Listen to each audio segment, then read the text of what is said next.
When I moved from the organic side to the paid side, I really struggled to be able to learn it myself because it's not the same as organic where you can just kind of see what works and hopes for the best, unless you happen to have like $10,000 lying around that you just want to burn on something.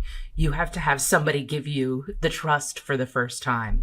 And also it's very, very different depending upon what industry you're in. Hey, welcome to the Higher Ed Storytelling University podcast, a show where we bring together Marcom leaders from both inside and outside higher ed to give you fresh perspectives on successful organic content creation and strategy in higher education. My name is John Azoni. I'm the founder at Unveiled, a video production company working specifically with colleges on their storytelling and commercial video content. You can learn more about our work at unveiled.tv. That's UNVEILD. And if creating content that resonates emotionally with your audience is a priority for you, then you need to be subscribed to the Higher Ed Storytellers Digest. It's my weekly newsletter where we cover a lot of ground about content creation and strategy in higher ed. So sign up for that for free at unveiled.tv/newsletter. All right, let's get on with the show.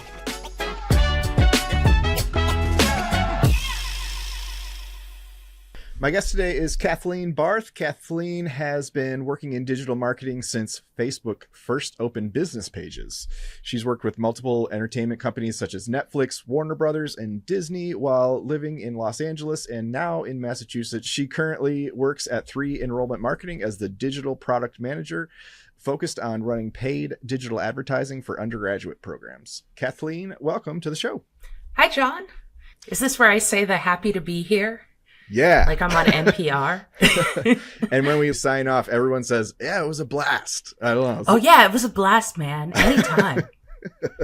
So, yeah. Well, thanks for being here. So we had Matt Hames on a couple weeks ago.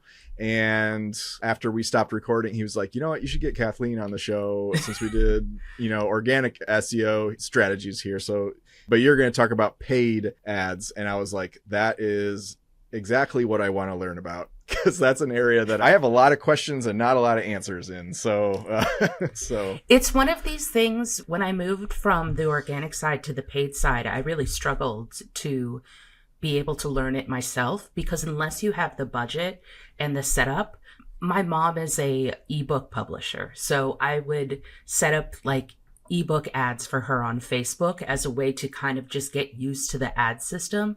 But it's not the same as organic where you can just kind of see what works and hopes for the best, unless you happen to have like $10,000 lying around that you just want to burn on something.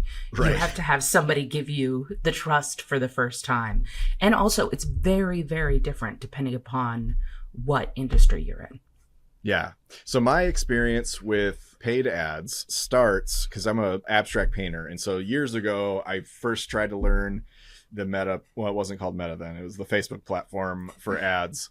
And I was giving away like a free print or something like that. And I was like, ooh, I'm going to put some money behind this. And people are just going to like sign up for my newsletter. I mean, the fact that I could like pay and put it in front of people that buy art, I'm like, that's amazing. This is going to go crazy. And not a single person signed up for my newsletter. Yeah. Not a single person bought the print. And that's when I realized that, you know what, this is actually a lot harder than just setting some audience targeting and, throwing an image out into the world. Yeah. I don't know if that's your experience as well. What was it like when you were first starting to learn? What did you learn the hard way? I think that all of this is, there used to be a if you build it, they will come situation. That's certainly true for the beginning of my career in organic marketing. There didn't need to be a differentiation between people who were graphic designers and copy editors, or certainly not paid media because Facebook wasn't providing ads. I could just do it all by myself because if I put up a page for something, I was working in movies at the time, so that's a relatively easy ask. If I say, hey, you want to check out the Hunger Games movie? Yeah, immediately. Every person who was on that platform as it was slowly getting adopted outside of colleges, they were like, yeah, I want to know about this movie. That sounds great. And I think that's also true for the beginning of advertising. When there was less competition, it was easier to reach your audience really quickly and cheaply. Post the height of the pandemic, the last dregs of media that was being used on print and a good chunk of what was being used on TV got moved to digital because people weren't going out. So it wasn't being used on things like bus signs anymore. That was going to happen eventually, but it really speeded everything up. So every year the cost goes up. Every year more people put money into digital ads. Every year you have more competition. And that's just kind of the way things go. There's no magic way to get around that system. You have to expect that your cost is going to go up. Your ability to hyper target is going to be limited, both because places like Meta got in trouble with the FCC, and then they also just don't want to offer that level of targeting anymore. You used to be able to target based on other TV shows that people had liked on Facebook. Yeah. And that was something that they were slowly getting rid of over time. And now it's like, you can target people in such and such. It's still a lot more than you can do anywhere else, but it's age, maybe an interest, maybe a life stage, location, and far less of the super, super specific stuff, partially because they couldn't fulfill that many people and they want your money. Yeah. So it's not in their best interest to say, yeah, you can target these 100 people, because then they aren't going to get all the budget that you put for it. Right. Yeah, absolutely. All right. So Kathleen, tell us something that people would be surprised to know about you. I don't know if it's surprised so much, but fair warning, if you see this for video, your chances of seeing a cat butt are extremely high. I'm peering out of the corner of my eyes to see there are multiple cats, and I live in a loft apartment, so there's no door to kick them out. And I hope that you forgive whichever one decides to come and rub against the microphone. We've had our share of cats make cameos on the show, so you're in good company. All right, so talk about your background, because we briefly mentioned that you worked in the film industry, Netflix and all that kind of stuff. I want to hear about your background, because now you're in higher ed and applying all that stuff that you learned in the film industry to higher ed, which I thought was a fascinating connection when we had our pre-call. So tell me about that. Yeah, so graduated from college, couldn't find a job. It was the height of the economic collapse of that time period. And one of the only things that set me apart was that I was young and knew how to use these newfangled tools like Facebook, which people with lots of experience, because it was a college-only platform, they didn't know how to use it. So that kind of got me started with literally the very first places that were doing any kind of social media marketing as their primary business. And we started with doing ghostwriting for celebrities on Twitter and Facebook. And then eventually that turned into working on movies. And then I left that agency and I went on to a number of different places. And I was doing streaming television, broadcast television, film. There was so much happening as streaming was a brand new thing that there was tons of business.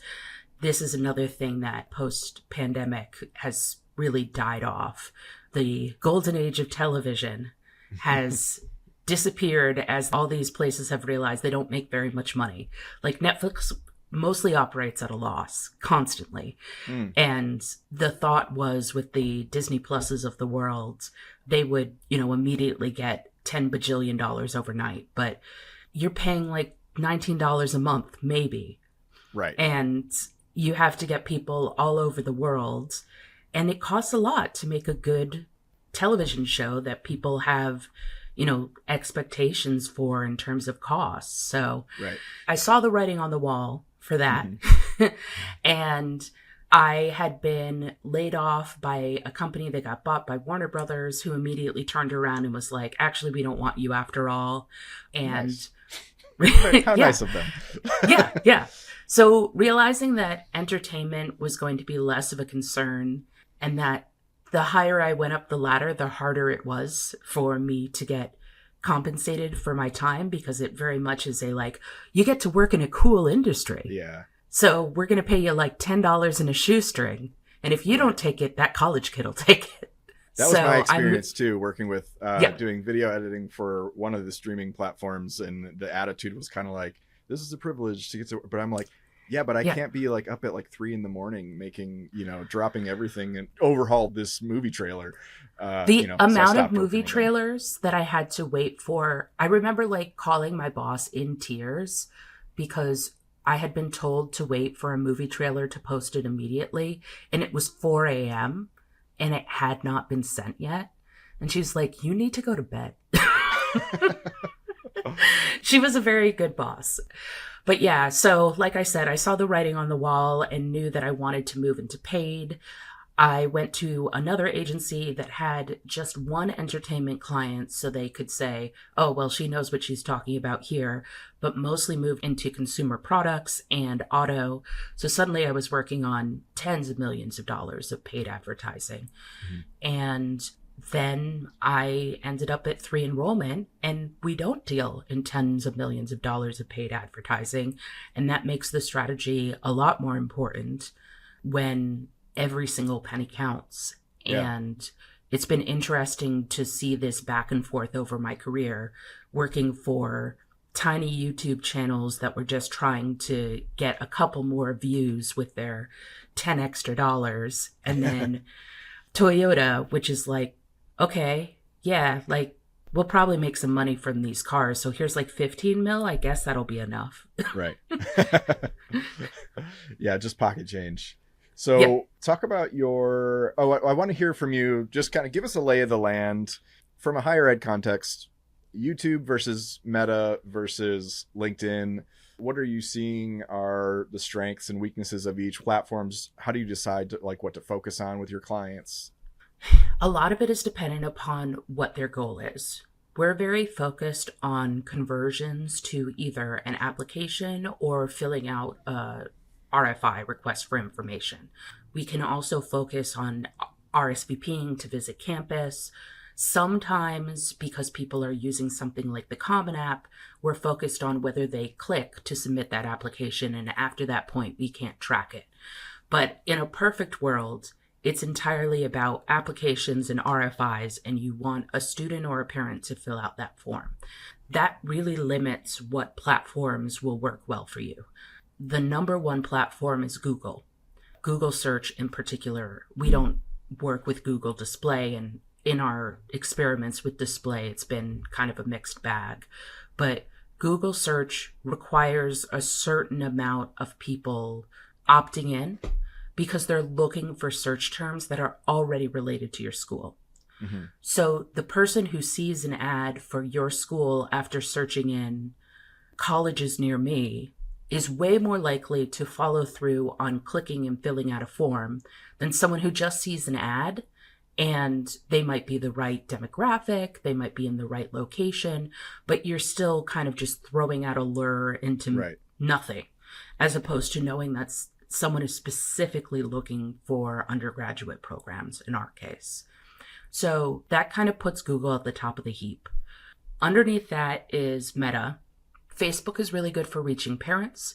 Instagram is the closest that you can probably get to reaching students. Instagram is a little passé for like the young kids. Whatever starts being cool with the kids that are like age 13, you can assume by the time they start hitting your age range for schools, like they will have abandoned that platform. So they are fully off Facebook. Oh, yeah. They have some Instagram, but as you can imagine, it's mostly TikTok. Yeah. And so Meta, because of that super specific targeting, having a good amount of mix of parents and students who are active on the platform, that gives you more options to get in front of the right people and get them to click through. After that, you end up with YouTube and LinkedIn. YouTube, you're not going to get any action from somebody watching a bunch of videos on YouTube. You watch videos on YouTube, I'm sure almost everybody does.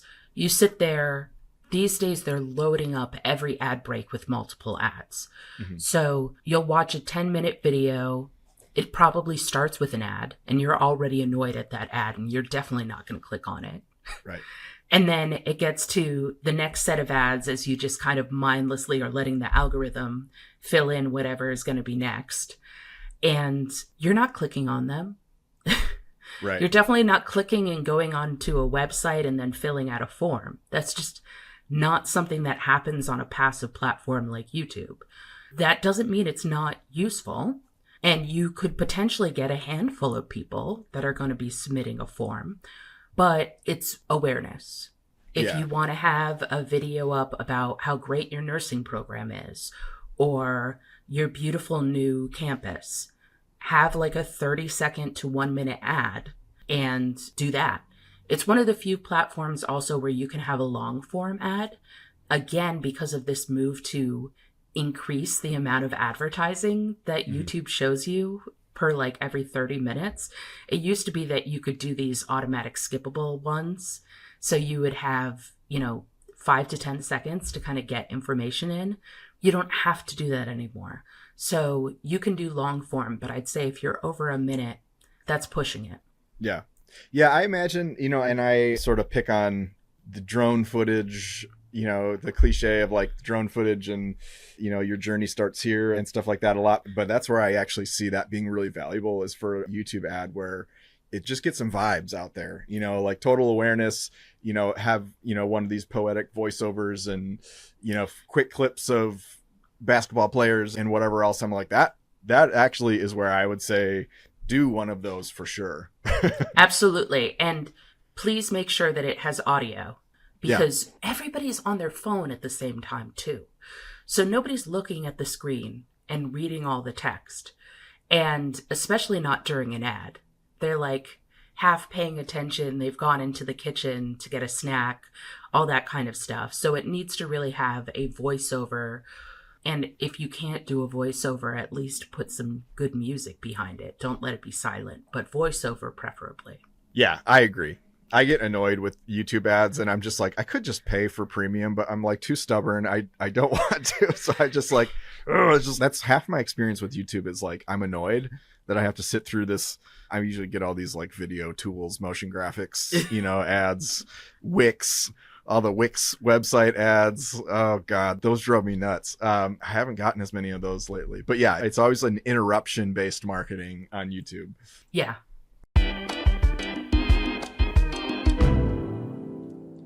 Hey, do you have a B-roll library that you're excited about? Do you want one? Because if content repurposing is something that you kind of geek out about, this is especially for you. And I want to tell you about my friends Jay and Tara at Walsh College who brought a dying content strategy back to life just from a simple 2-day shoot with Unveiled that resulted in a massive B-roll library for them. Here they are. So in early 22, we had a big leadership change across almost all departments. The direction of the college started to become more clear. Once we had that real clarity of who we are as Walsh College, the content creation of everything else became much easier to do. And the commercial ended up being the exciting piece that we could tie everybody into in all departments and get everybody excited about what was to come. So we did a commercial in 2018, and then we didn't do one again until 2022. And in that time, we had exhausted every asset from all of it. We were really using a lot of stock image, a lot of things that were just very non-authentic. So the engagement on everything was low. The numbers in our enrollment was going right down with it. When John and I first talked, he was talking about this subscription base that he had, which I thought was really cool. It's a really unique idea to be able to make sure you have content ongoing. I knew it wasn't in the budget for us, so we decided to do a one-off. So what we did was we tacked on one commercial and 2 student / alumni interviews. When we took the B-roll from all sides. So we took the B-roll from the commercial day, we took the B-roll from the student day. I've now gotten a year's worth of content. And really it's gonna stretch even further because I still have stuff I haven't even used because of the amount of things that we were able to do inside of a 2-day shoot. There's so much footage that you get back. It's almost shocking how much additional there is for you to work with, which is why we've been able to build out entirely new videos using clips that no one has seen before or take screenshots from it and without repeating it. It's been a huge transformation in the way that we can market and the way that I can design. We're seeing an increased traffic flow into the website.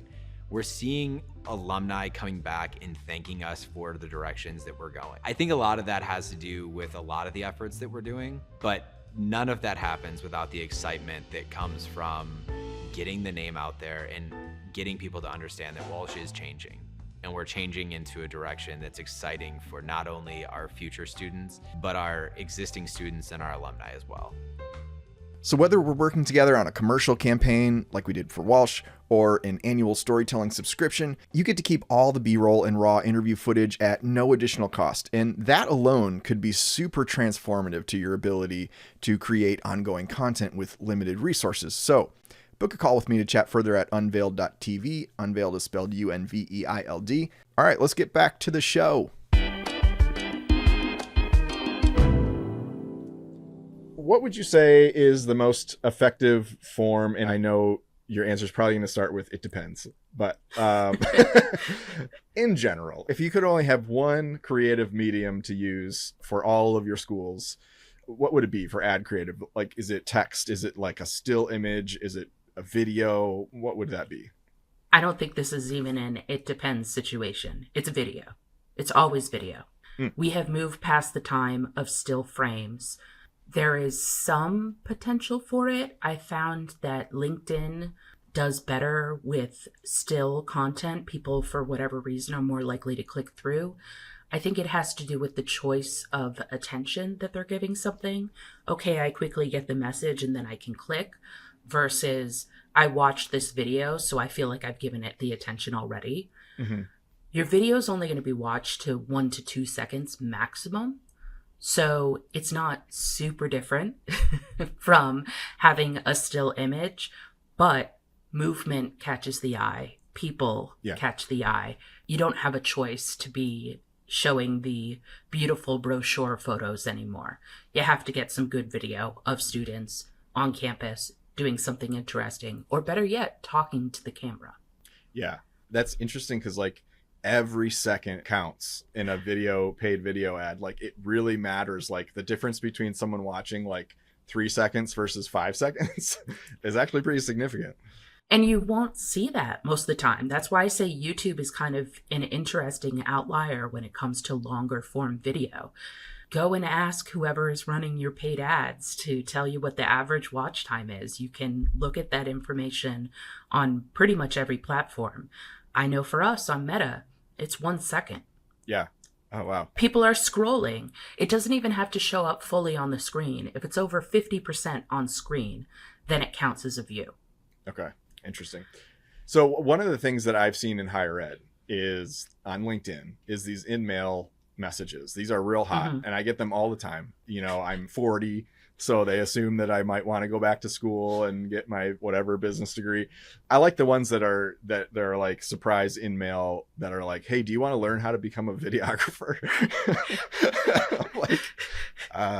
I'm way ahead of you. Yeah. I think you did bad targeting for that.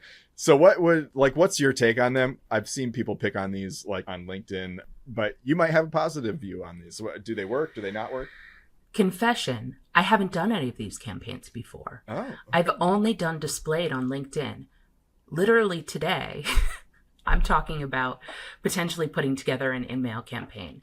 So all I can talk about it from is the consumer perspective. I just ignore them. Yeah. I see them at the top of my email and I'm like, oh, it's an ad. It's very obviously an ad. It has, maybe if it's something subject-wise that sounds right, but I think you have to be super careful about your targeting and make sure that you don't come across as an ad. And even then, I have no idea what the actual effectiveness is. It's probably a lot better than display ads. But the bigger problem with LinkedIn is it's expensive. And by expensive, I don't mean like, oh, well, it's like $3. I mean, for 1,000 impressions on Meta, you're saying $1 to $5 maximum. LinkedIn starts at $15. Mm-hmm. That is a huge leap. They're talking about we have a very premium set of people. They tend to be higher income, so that led to a lot of my auto clients putting quite a bit of money towards LinkedIn because these are the people who are going to buy a brand new car. Mm-hmm. But you really have to weigh whether LinkedIn is the best place to reach who you want to reach. Maybe if it's a graduate program, if it's an undergraduate program, I don't think they're there. Mm-mm. And I would mostly use it to target existing professionals in existing industries and use their hyper-targeted job title function, companies function, whatever vertical they might be in. And even then, I don't know exactly what your success rate is going to be for anything as deep as leads, filling out a form. Yeah. I'll see. I'm literally going to see how things work out. But I think LinkedIn presents themselves as premium. And because they do that, they can rely on fewer customers. And if more people turn around and say it's not worth it, it's not going to affect them as much. So It could be a total scam. All I really know from the display side is we got decent click-through rates. Other than that, it's just too expensive to be worth it. Yeah, it is very expensive. And one of the main things, which I think these in-mail messages could be more successful if they could be the catalyst for a conversation. But and I never actually tried to talk to any of these people, but one, higher ed influencer out in the UK, Kyle Campbell, he complained about these in-mail messages recently, which is what kind of put me on to this question. And he's like, it's ridiculous that you can't respond to them. So if I had a question, there's no way to respond. And I was like, and then I went and looked and I'm like, yeah, that is dumb. Like, you're in my inbox. Like, I mean, it's not the school's fault, but it's like, it's just like that. It's just one consideration where like you would think you use InMail to start a conversation, but you don't use it as like a one-way thing. But that's like how LinkedIn is set up, is to just like blast a message and they either click or they don't. And that's annoying to me. Okay, so in our pre-call, you mentioned the need for a strong visual asset library. So I want to talk about that. I want to talk about like, should you have lo-fi video footage or photos? Should you have more hi-fi stuff? Like, what's your opinions on visual asset libraries? This is an it depends answer. So you almost got it last time.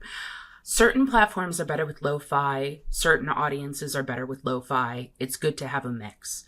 If you decide to run ads on Snapchat or TikTok or even Instagram towards students, having a more lo-fi, less polished video ad will work in your favor, because people are so primed to just automatically skip past anything that they can visually see is an ad. If you go onto YouTube with a lo-fi ad, it's going to look like you aren't serious. Right. Yeah, for sure. There's a way to do like an influencer video thing on YouTube, but for the most part, you want something more polished. And if you're showing something that's not polished to a parent, they're just going to have a different perspective on things, that it shows that you're not a serious college, that it's not, worth whatever set of money. It seems kind of scammy. I mean, people who are in the parent range are in my age range, so we're not unused to influencer lo-fi style videos, but we expect different things from different types of companies. And I do wonder about the Gen Z kids, whether they just will totally ignore anything that looks polished. But I'd say definitely as student age, they're less likely to pay attention if it seems polished, whereas the parents are likely to penalize you for that same type of creative.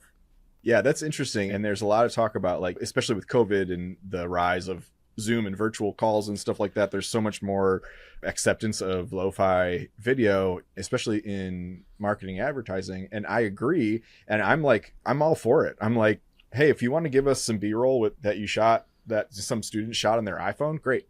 Let's do it. But I think the caveat is that, like, if I go on someone's website and that hero video or whatever, it's like some video that's kind of on one of the main pages is really lo-fi, that really reflects on the product to me. It's interesting how context specific it really is. Yes, absolutely. I mean, you've seen videos on YouTube for like scammy sounding supplement companies. Yeah. And you can immediately visualize what's wrong. You're like, this does not look quality enough for me to count this as a real company that does real things. And you know from the videography side, and I know from my bits and pieces of actually doing production, that it's kind of hard to get that nice glossy feel of a real professional production with real sound, real lighting, all of the things that make it look professional.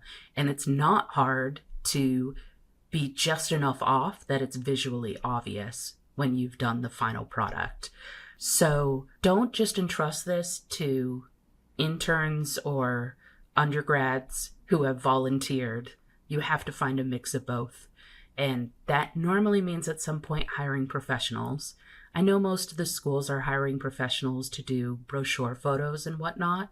So also hire them to do like some good video. Yeah. It's very hard for us to get really strong video from clients. I'd say that that's a pretty consistent issue. And we're so thankful when we actually do get that video. Okay. Good to know. I like it. So talk about the back end targeting versus the ad creative yourself. Cause that's what my assumption, like starting paid ads, years ago. And I've had various like dips into it. I'm currently in a LinkedIn paid ad, like kind of learning that platform. But like my assumption going into it is always like, if I can just like put any message in front of the right person, like they're interacting with my organic stuff. So why wouldn't they interact with, the paid stuff? And so it really becomes, I assume that it's like, oh, you just tweak the back end a little bit and this will work. But what's your opinion on that? I think people like moving the dials and pressing the buttons more than they do dealing with the harder stuff of making what people visually see as ad creative stronger. I can move it so that, you're only hitting such and such zip code instead of the entire geographic area of some town. But that's not going to make much of a difference if the ad is not good. And Right. I have to have multiple ads so that I can look through them and say, this one's really hitting. We need to make more like this. And you have to be really proactive about it. I think what has helped me the most with my interestingly mixed background in social media is that I was on the creative side. I was the person who was project managing all of this, producing all of the advertising that went into all these movies and TV shows. And then I went into the paid side where they hand over the creative for the most part. 3E does create the creative internally. So it's nice to be able to have an actual discussion with the creative team. But most paid media agencies, they take the creative and then they run with it. And they aren't necessarily paying that much attention to what works or what doesn't work because they may not know, and it's not their responsibility because it's not what their agency offers. They send over all the information, you put it together, you tell your client what's being reported, and then you flick some switches and press some buttons to make it perform a little better. But probably nobody is going back and looking at the ad and saying, this is terrible. That's why nobody is clicking on it, because it requires talking to yet another agency, like a creative agency. It requires going back to the campus and saying, hey, you don't have any good video, so we can't make this better. It's not an easy thing to move along on the creative end, and you really should put some focus on it. And you have to be ready to do that at least every 3 months. If you are running a continuous campaign throughout the entire year, your minimum refresh time is every 3 months. You really should be focusing on like every 2 months. And then every video has to be as good or better as the last one. It's not an easy thing to do. And I don't blame schools that are unable to do it. But best practice wise, that's your best practice. I love it. That's really good. Okay. Can you think of like one or two specific ad campaigns that you've seen, maybe that you've managed or that you've seen elsewhere that have been successful or compelling that you feel like they really nailed it? I think it's hard because trends change so often. I can think back to things that I did that were successful that are 5 years old, and internet ages that might as well be the Stone Age. I mean, I know it when I see it for ads, and I think most people as consumers know that too, that it's, if you scroll through and you're another college, you're likely to be seeing a lot of ads for colleges on a regular basis. Pay attention to them. Pay attention to the ones that draw your eye and the ones that don't. Pay attention to any ad that crosses your feed. Like, spend 2 days stopping at every single ad, even if you don't want to, and think about what works and what doesn't work.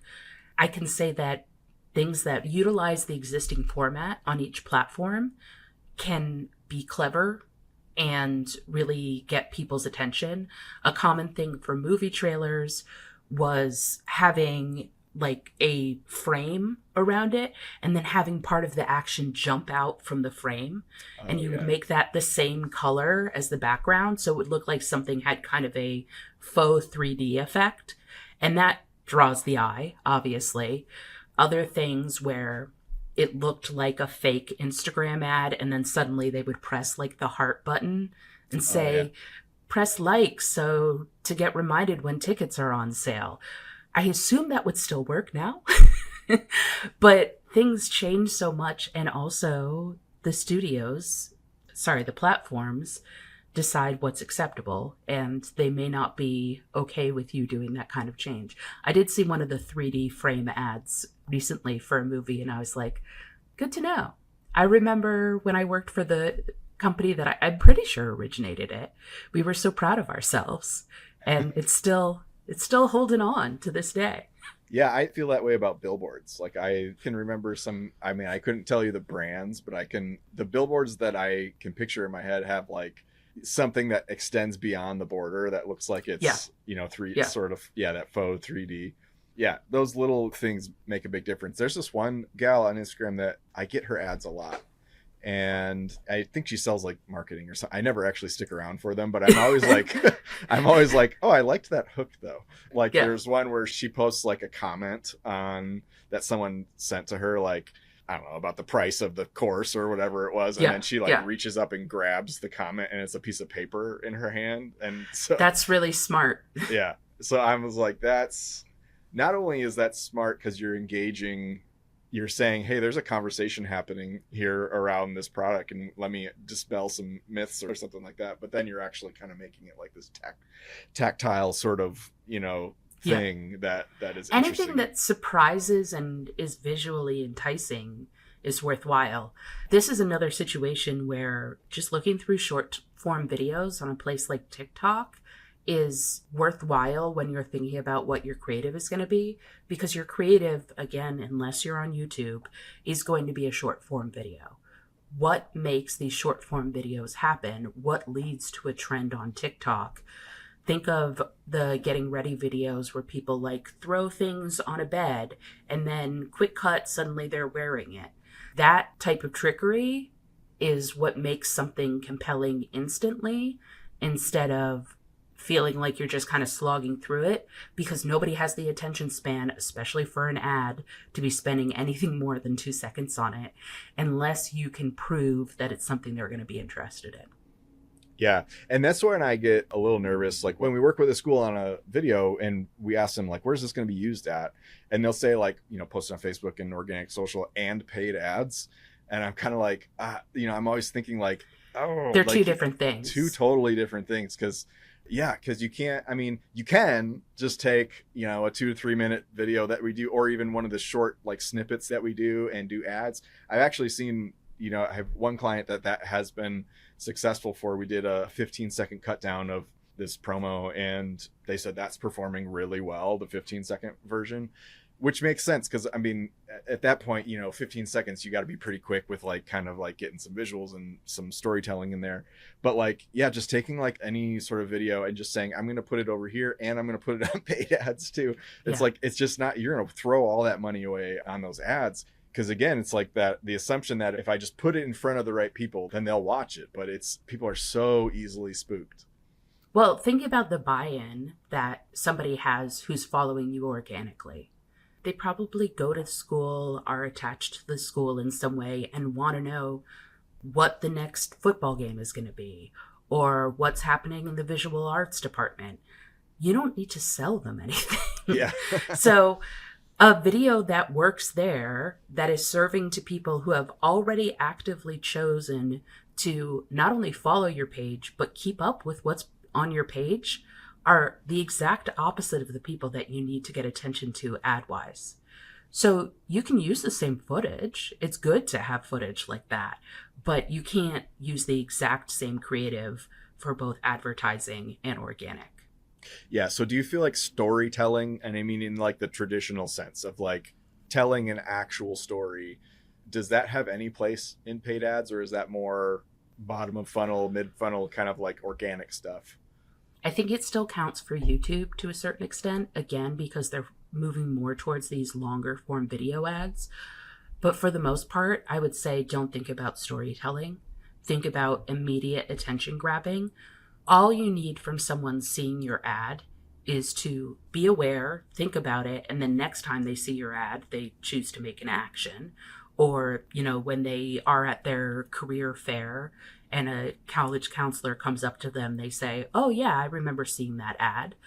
Or you need someone to actively click and make the choice to get more information. You don't need to tell a story to get them to click and get more information. You need to capture their attention for long enough, or for short enough, honestly, that they click through to the website. Your website, you can tell whatever you want on that website. Right. You can have 52 videos about all these students and their journeys and ask people to click and watch all of these videos. An ad is not the place for that. An ad is for immediate attention grabbing. And whatever storytelling you might want to do is for finishing the deal, getting everything signed. It's not for getting that initial attention. Yeah, absolutely. And, I'll be first to say that, like, because a lot of what we do is student alumni stories. I'm like, that's probably not the best, like, first touch, Yeah, So, yeah. This is more for someone. It probably makes more sense after they've already been admitted. They're in your like yield campaign or something like that. Yeah. And you're trying to get them over the line. If you're looking for people to deposit, or you're retargeting people who have already filled out a request for information but haven't moved to an application, I can see more reasons to have that storytelling focus. But if it's an ad, it's just the attention span isn't there. And I don't think that you can necessarily tell the story of how great an alumni did in that 1 to 2 second period. You're better off saying, our alumni have gone on to become astronauts at NASA. That's as much as they can get in that period of time. And then they can click through, and on that website, it can have the whole story of how that happened and why you'll be getting a great science education from doing undergrad here.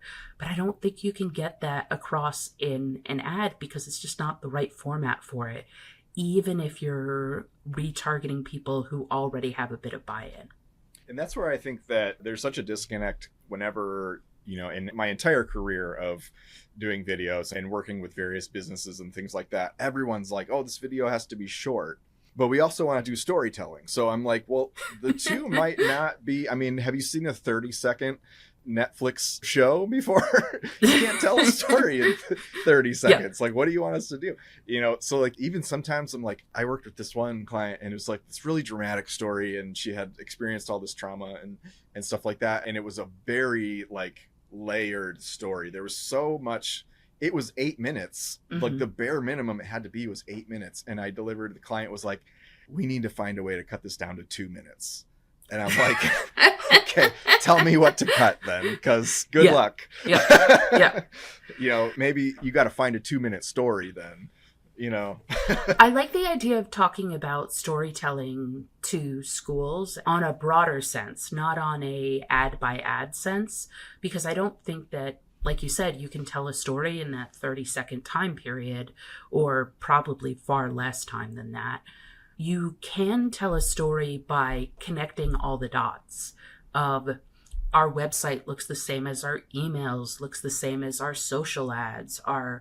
Every time you click on one of these ads, it goes to a website that's specific to the content that we were talking about previously.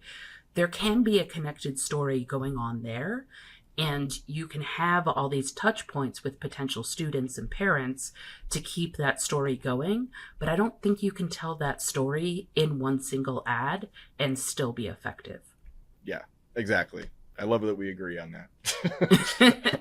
So my last question is, what's a realistic timeline for a school that maybe is just jumping into paid ads to start seeing results? Should they start bugging their ad campaign manager after month 1? Or are we talking like 6 months in, a year in? What do you think? So you definitely should be getting some kind of reporting within the first month. Certain platforms run farther behind than others. Normally, information is kind of confirmed 2 weeks after the fact. Sometimes it's as little as 48 hours, but it's not instant. So if I was doing a report right now, I wouldn't be reporting on the month of March. I would be reporting on end of February, because that's when I know that that information is actually true and accurate. The bigger factors in success for an ad campaign are student records. Do you have them so that you can retarget these students, build a lookalike audience? If you don't have that information easily available to you, or you have to have at least 1,000 on Meta. And even then, there's a match rate going on in terms of the information that you provide might be a student's school email, and it's not the same email that they're using on Facebook. Right. Maybe they have the phone number information and that matches, but normally about 50% of your records match. So if you have 4,000 records and then you build a lookalike audience off of that, you're going to see more immediate success with your campaign. Budget is the other thing. Budget and location. If you're based in New York City, you have way more competition. If you are based in Arkansas, you don't have to worry about that as much. And your budget can probably be lower as well. So we find that our clients see noticeably more success after the first year or 2 years. We have more information that allows us to connect with the right students, and that's not a quick process. So as nice as it would be to be able to turn around to someone immediately and say, look, now you suddenly have 10 million more applications. That's not how it works, because we're talking about a really big commitment. Mm-hmm. If I was still selling pens and lighters, I would expect a quick success. But also, those pen and lighter campaigns had millions of dollars behind them, and they are competing with the same eyes as the people you're trying to get to spend $45,000, $50,000 to go to school for a year. And you have less money than that. So it's going to take time, and it's mostly about learning internally and letting the platforms learn through their magic algorithm math how to reach those correct students with the right message at the right time. And that is not an instant success situation. Yeah. All right. I love it. Well, this has been great. I've loved having you on. I've learned a lot. I'm sure our audience has learned a lot. Where can people connect with you at? This is where I'm going to be hypocritical and say, find me on LinkedIn. Target an ad to Kathleen and target an ad and say, Kathleen specifically, please reach out to me. I tried to send you an in-mail, but you can't reply to in-mails. Yeah, so Kathleen Barth on LinkedIn, or go reach out to 3 Enrollment and say you want to learn more about what we do on the digital side, and you can see me in person, do the whole presentation. Absolutely. I'm a fan of 3 Enrollment.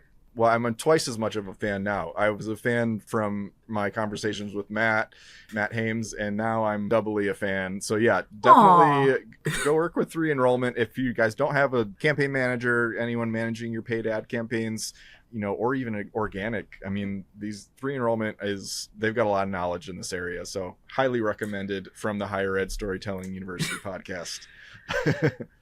Well, I would say that I have a lot of really fantastic colleagues that have a lot of background in this. And I was shocked coming from the entertainment and a little bit more with it side of digital marketing, what is considered cutting edge for most other agencies on the higher ed side. The fact that there's still a lot of reliance on phone calls and print material is pretty shocking to me.